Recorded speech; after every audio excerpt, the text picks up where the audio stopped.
C'est donc ce candidat aux élections européennes qui nous a contactés pour une discussion avec nous et nous, on est favorable à ce que les candidats viennent parler avec nous et donc voilà, nous y sommes et il est intéressant, il est très bien qu'un candidat aux élections européennes s'attache aux difficultés de l'outre-mer, à savoir que l'outre-mer dépend, notamment, je vais parler pour la Réunion maintenant, dépend. Là, si on parle de l'alimentation, c'est notre thème, c'est ce que nous défendons depuis 2017. Il est très important qu'un candidat aux élections européennes s'attache aux difficultés de l'agriculture à La Réunion, puisque des difficultés, il y en a beaucoup, des freins, il y en a beaucoup à lever, mais les leviers existent aussi. C'est les leviers que nous énonçons, que nos scientifiques ont étudiés, les scientifiques du CRNS, de l'INRAE, de l'INSERM, et qui rendent possible la souveraineté dans son vrai sens du terme, c'est-à-dire le choix du peuple de décider de son alimentation. Et le peuple, comme le peuple a envie de vivre longtemps, le peuple, et puis comme il est censé, les usagers sont censés, on a envie d'une alimentation saine.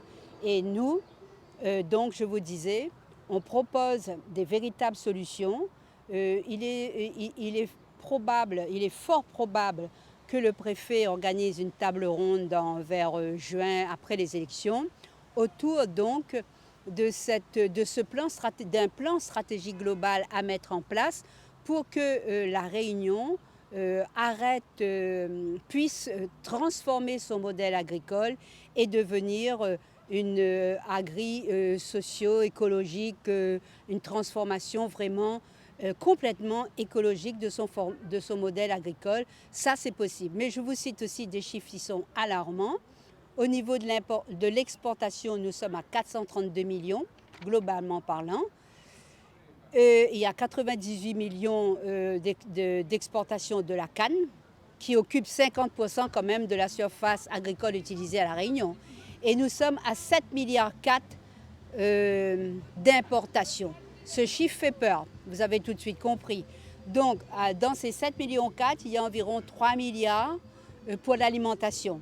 Une alimentation qui est faussée, puisque, comme vous le savez, nous achetons des produits qui sont gras, saturés en sucre, qui ne sont pas bons pour notre santé, alors que nous pouvons fabriquer localement si nous enlevons les freins si nous enlevons les freins, tout simplement. Je pense que les agriculteurs sont prêts à passer à ce tempo, mais une des priorités, c'est d'aider, d'accompagner fortement l'agriculteur, et que ce candidat, et peut-être d'autres, je ne sais pas, écoutera et portera la parole des Outre-mer, parce que nous pensons aussi à nos camarades des Outre-mer, à l'Europe, et ira dans le juste sens.